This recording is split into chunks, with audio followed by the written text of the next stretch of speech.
हर्ष देखिए, यहाँ पे जो नॉर्मल टेम्परेचर है वो काफी ठंडा है, काफी ठंड है अभी पहाड़ों में, लगातार बारिश हो रही है, बर्फबारी भी हो रही है। लेकिन अगर दूसरी तरफ बात करें चुनाव की, तो चुनाव सरगर्मियां एकदम तेज है।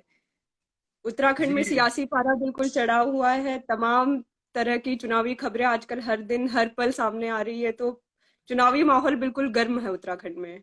बिल्कुल, चुनावी माहौल ना सिर्फ उत्तराखंड में गर्म है, बल्कि उत्तर प्रदेश, पंजाब, मणिपुर, गोवा, इन सभी इलाकों में चुनावी पारा चढ़ चुका है और इस ठंड में वो गर्मी का एहसास दिला रहा है। तो अब हम शुरुआत कर सकते हैं अपर्णा, क्योंकि लोग काफी जुड़ चुके हैं। तो मैं इंट्रोडक्शन देना चाहूंगा कि मेरे साथ हैं इस समय अपर्णा रांगर, जो कि उत्तराखंड से हैं और इस वक्त TV9 भारतवर्ष में डिजिटल में काम कर रही हैं।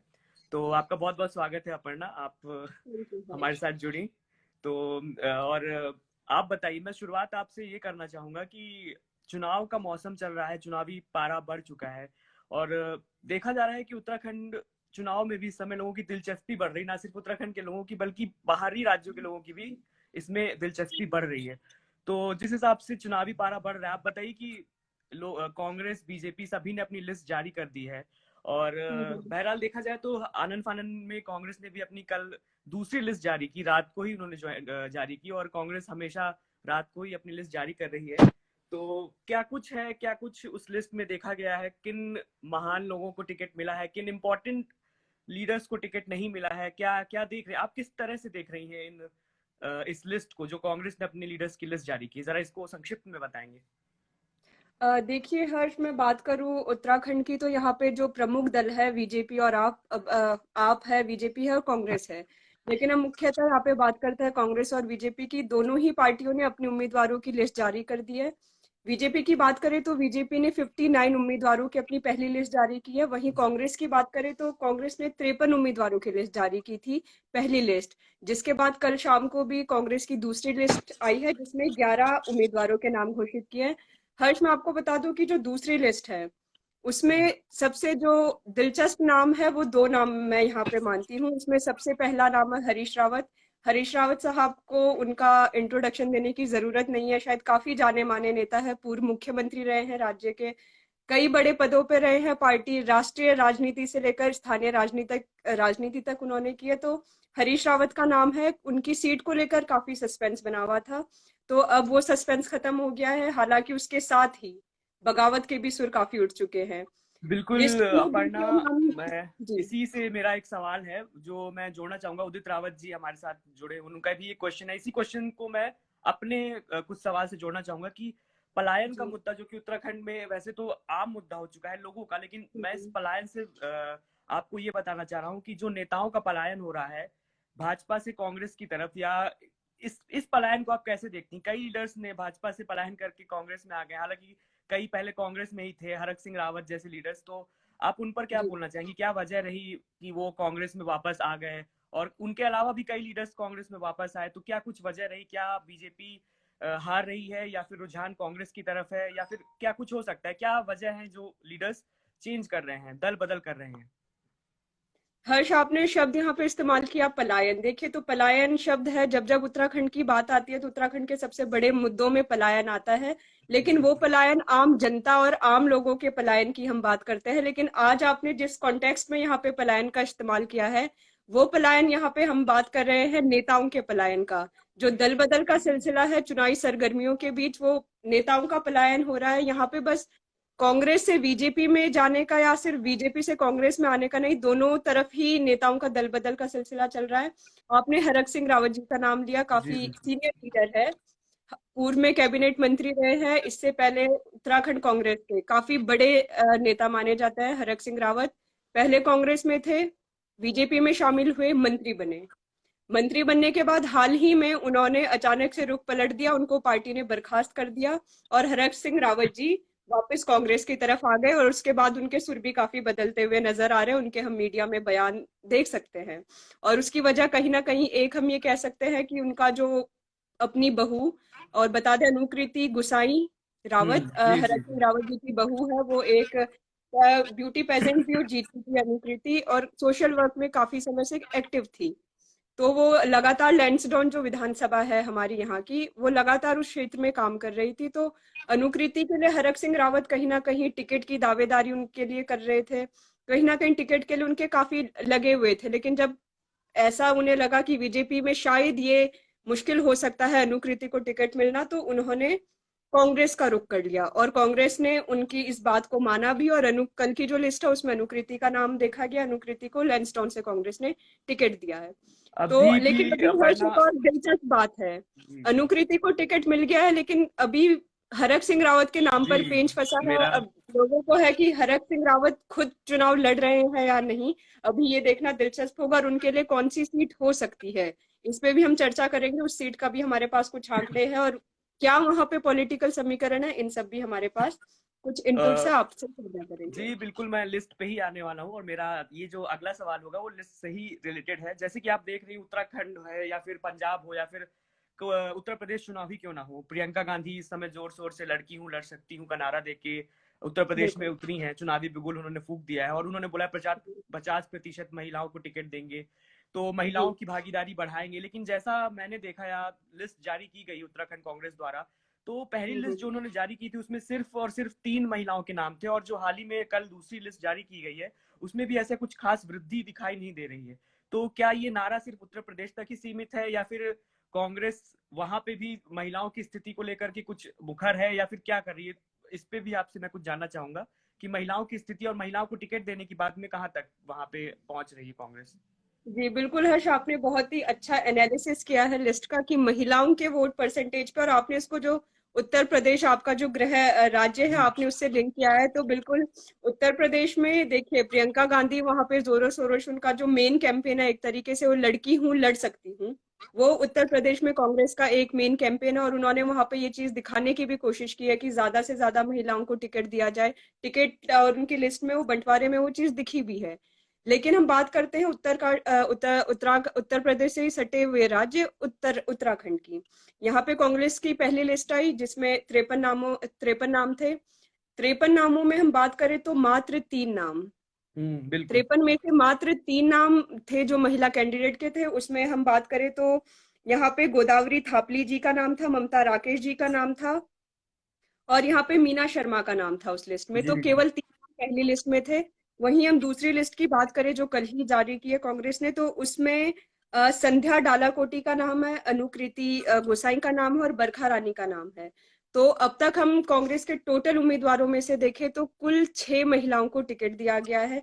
तो मुझे तो नहीं लगता कि कांग्रेस का जो लड़की हूँ लड़ सकती हूँ और टिकट बंटवारे में वो यहाँ उत्तराखंड में उसका कोई भी असर देखा जा रहा है। ये उत्तर प्रदेश में काफी हद तक शायद कांग्रेस इसको फॉलो कर रही है, पर उत्तराखंड में फिलहाल मैं नहीं कह सकती कि उस लाइन पे पार्टी यहाँ पे चल रही है। बिल्कुल अपर्णा, मैं एक और चीज जानना चाहूंगा क्योंकि बाकी राज्यों के लोग भी जुड़े हुए हैं यहाँ पे हमारे स्लाइड में, तो वो भी जानना चाहेंगे इसको लेकर के कि क्या कुछ वजह रही भाजपा में या फिर जो भाजपा ने इतनी जल्दी जल्दी मुख्यमंत्री वहां पे बदले। हमने देखा कि जल्दबाजी में 1 साल के अंदर इन्होंने 3 मुख्यमंत्रियों को वहां से रवाना कर दिया और बदले गए। तो क्या मतलब क्या भाजपा के अंदर अंदरूनी कलह है या फिर कोई एक मास लीडर नहीं मिल पाना, या फिर भाजपा को पता चल गया है कि वो इस बार का चुनाव इन लीडर्स की वजह से नहीं जीत पाएगी या फिर काम नहीं किए? क्या कुछ वजह रही है? इस पे भी जरा संक्षिप्त में आप जानकारी दें दर्शकों को। देखिए हर्ष, आपने उत्तराखंड के मुख्यमंत्रियों की बात करी तो शायद जो सबसे कम इंटरेस्ट भी पॉलिटिक्स में रखता हो, कोई भी अगर कोई जिसको बिल्कुल भी इंटरेस्ट नहीं है पॉलिटिक्स में, वो भी उत्तराखंड को इस वजह से जानता है कि यहाँ पे मुख्यमंत्री जी बदले जाते हैं। तो उत्तराखंड की एक ये नेगेटिव इमेज हम कह सकते हैं, ये मजाक का विषय बन चुका है कि यहाँ पे मुख्यमंत्री चुटकियों में बदल दिए जाते हैं। और ऐसा ये कांग्रेस में भी हम देखते आ रहे हैं और वही जी चीज हमें बीजेपी में भी देखने को मिली है। लेकिन आपने कहा कि मास लीडर, एक बड़ा लीडर, देखिए हम तीनों मुख्यमंत्री की बात करें तो त्रिवेंद्र सिंह रावत जी थे, तीरथ सिंह रावत आए, उसके बाद पुष्कर धामी आए। तो तीनों नेताओं की अगर बात करें तो वर्तमान में जो मुख्यमंत्री है पुष्कर सिंह धामी, तीनों का अगर हम कंपैरिजन करें तो पुष्कर धामी अभी उस तीनों में से उभरते हुए नेता है। उनका पॉलिटिकल करियर या उनका एक्सपीरियंस बहुत ज्यादा नहीं है, सिर्फ 2 बार के मुख्यमंत्री रहे हैं पुष्कर सिंह धामी। विधायक थे। लेकिन उनकी जो पहचान, इतने कम समय में उन्होंने जो पहचान बनाई है, उनकी जो कार्यशैली है, वर्किंग स्टाइल है, वो कहीं ना कहीं अपने में काफी अच्छी है और काफी लोग उनको अब पसंद भी कर रहे हैं। तो ये जी देखना अब आगे वाले चुनाव में होगा कि अगर भाजपा सत्ता में आती है तो क्या मुख्यमंत्री पुष्कर धामी ही रहेंगे। वो भविष्य के गर्त में भी। मेरा एक और सवाल है जो मतलब क्या कुछ मुद्दे हैं वहां के उत्तराखंड के लोगों के पलायन के अलावा भी कई मुद्दे हैं जिसको लेकर के बीजेपी सरकार विफल रही है, लोगों की खासी नाराजगी देखी गई है इन 5 सालों में बीजेपी को लेकर के। तो क्या कुछ अहम मुद्दे हैं, उनके लोगों के मुद्दे हैं, या फिर क्या क्या वजह रही है जिसकी वजह से बीजेपी को कुछ ना कुछ परेशानियां, एंटी इनकम्बेंसी हम कहें कि झेलना पड़ सकता है? तो उन मुद्दों के बारे में जरा आप बता सके तो देखिए, बताइए। पहले तो यहाँ पे जो पार्टी का ये जो मुख्यमंत्री बदलने का रहा है, क्योंकि एक सरकार चलाने के लिए हमें एक राज्य चलाने के लिए एक स्थिर सरकार की जरूरत है। वो स्थिरता में कहीं ना कहीं देखने को न मिली है, क्योंकि पॉलिटिकल इतनी जो हैपनिंग्स होती है उसकी वजह से पूरा सिस्टम कहीं ना कहीं उसमें पूरा ब्यूरोक्रेसी में चेंज आता है। पूरा बिल्कुल। मतलब पूरा पार्टी का वर्किंग स्टाइल भी कहीं ना कहीं बदलता है, काफी चीजें उससे इफेक्ट होता है। तो वो चीज देखने को मिली है। और इस टाइम पे बात करें, कोविड था, बीच में कोरोना था, तो काफी ये सब चीजें रही है जो पहले के चुनाव में मुद्दे नहीं बनती थी, लेकिन इस बार के चुनाव में वो कहीं ना कहीं मुद्दे बन सकते हैं। और बाकी जो उत्तराखंड के मुद्दे चले आ रहे हैं, हर चुनाव में बात उठती है पलायन की, उस तरीके के शिक्षा, यहाँ की स्वास्थ्य सुविधा की, वो मुद्दे चले आ रहे हैं और वो मुद्दे अभी तक बने हुए हैं। ये कहीं ना कहीं अपने में एक दुखद बात है कि वो मुद्दे अभी भी है जो इतने सालों में जिनका समाधान हो बिल्कुल। जाना चाहिए था, लेकिन वो अब तक भी चुनाव में हर बार मुद्दे बनते हैं। बिल्कुल, उदित रावत जी लगातार हमसे जुड़े हुए हैं, तो उनका एक और सवाल आया है और ये सवाल मैं पूछने ही वाला था, लेकिन उससे पहले उन्होंने लिख दिया है तो मैं पूछ ही लेता हूँ। उन्होंने लिखा है कि बीजेपी चेहरे को लेकर साफ है कि धामी पर ही वो चुनाव लड़ रहे हैं, लेकिन हम्म। कांग्रेस इस वक्त साफ नहीं है कि मुख्यमंत्री फेस कौन होगा या जी सीएम फेस कौन होगा। तो जी क्या जी। इस पे है, मतलब क्या कांग्रेस डर रही है कि अगर हम एक फेस लगा देंगे तो अंदरूनी कलह का या फिर सामना करना पड़ सकता है, या फिर क्या वजह है, क्या कुछ वजह है कि बिल्कुल, कांग्रेस इस वक्त? हर हाँ, बिल्कुल बताइए। वजह यही है कि पार्टी अंदरूनी कलह से डर रही है। क्योंकि कांग्रेस की बात करें तो कांग्रेस में अब से नहीं, पिछले 5 सालों में गुटबाजी बिल्कुल। बहुत ज्यादा चलती रही है। जब इंदिरा हृदय जी अब हमारे जी, जी, बीच नहीं रही है, नहीं लेकिन रहे। इंदिरा हृदय जी थी तो कहीं ना कहीं हरीश रावत वर्सेस इंदिरा हृदय का गुट था। उसके बाद कुछ ही समय से हम लगातार देख रहे हैं कि प्रीतम सिंह वर्सेस हरीश रावत की गुटबाजी है, हरीश रावत वर्सेस रंजीत सिंह रावत की गुटबाजी है। तो ये गुटबाजी वाला क्योंकि कांग्रेस में चला आ रहा है, तो कहीं ना कहीं पार्टी आलाकमान को भी इस बात का डर था कि अगर वो एक सीएम फेस डिक्लेयर कर देते हैं तो पार्टी में चुनाव से पहले ही सीएम बनना, क्योंकि बात की बात है, पहले चुनाव जीतना जरूरी है पार्टी के लिए, तो इसलिए पार्टी ने कोई इस पे कोई सीएम फेस डिक्लेयर नहीं किया। हालांकि हरीश रावत जी की बात करें तो वो पूरे जोरों शोरों से उन्होंने पूरी ताकत लगाई थी कि बिल्कुल। पार्टी, एक तरीके से हम कहें कि पॉलिटिकल प्रेशर टाइप का भी, उन्होंने बीच में उनके कुछ ट्वीट इस तरीके के आए थे कि जहां पे प्रेशर बनाने की कोशिश की गई थी पार्टी पर कि उनको सीएम फेस डिक्लेयर किया जाए, लेकिन ऐसा पार्टी ने नहीं किया है। तो कहीं ना कहीं वो पार्टी ने सेफ खेला है, तो that is something good, I must say. बिल्कुल, ये बात तो है। अब ये जानना चाहूंगा मैं कि लोगों का रुझान किस तरफ है, मतलब लोग क्या, आप तो वहीं की हैं, आप उत्तराखंड की हैं और आप कई मतलब आप इसमें काम भी कर रही हैं, लगातार आप लोगों से मिल रही हैं, वहाँ गांव वगैरह में भी आप काफी दौरे कर रही हैं, तो आप जरा हमें बता सकेंगे कि लोगों का रुझान एक्चुअली में किस तरफ है? क्या मतलब लोग कांग्रेस की तरफ जा रहे हैं या फिर इस बार भी भाजपा को वोट मिलेगा, मतलब क्या कुछ है इस पर? आपकी क्या राय देखिए, है? हर इस पर अपनी व्यक्तिगत राय तो मैं नहीं रख सकती, लेकिन हम मतलब सर्वेज हम लगातार देख रहे हैं, तमाम मीडिया हाउसेस, छोटे से लेके बड़े मीडिया हाउसेस तक सर्वेज उनके आ रहे हैं। तो सर्वेज में कहीं ना कहीं दिखा रहे हैं कि रुझान किस तरफ है लोगों का, किस तरफ। मुख्यमंत्री को लेके बात करें तो कहीं ना कहीं हरीश रावत एक काफी सर्वेज के मुताबिक हरीश रावत लोगों की पहली पसंद बनकर उभरे थे। और वहीं बिल्कुल। पुष्कर धामी की बात करें तो हरीश रावत और पुष्कर धामी में ज्यादा कोई डिफरेंस नहीं था। हालांकि पुष्कर सिंह धामी एक अभी नए नए नेता है और हरीश रावत काफी मंझे हुए नेता है, काफी पुराने नेता है, लेकिन बावजूद इसके दोनों के बीच कड़ी टक्कर और बहुत ही कम वोट परसेंट और परसेंटेज का बहुत कम डिफरेंस था कि मुख्यमंत्री के तौर पर पहली पसंद कौन है।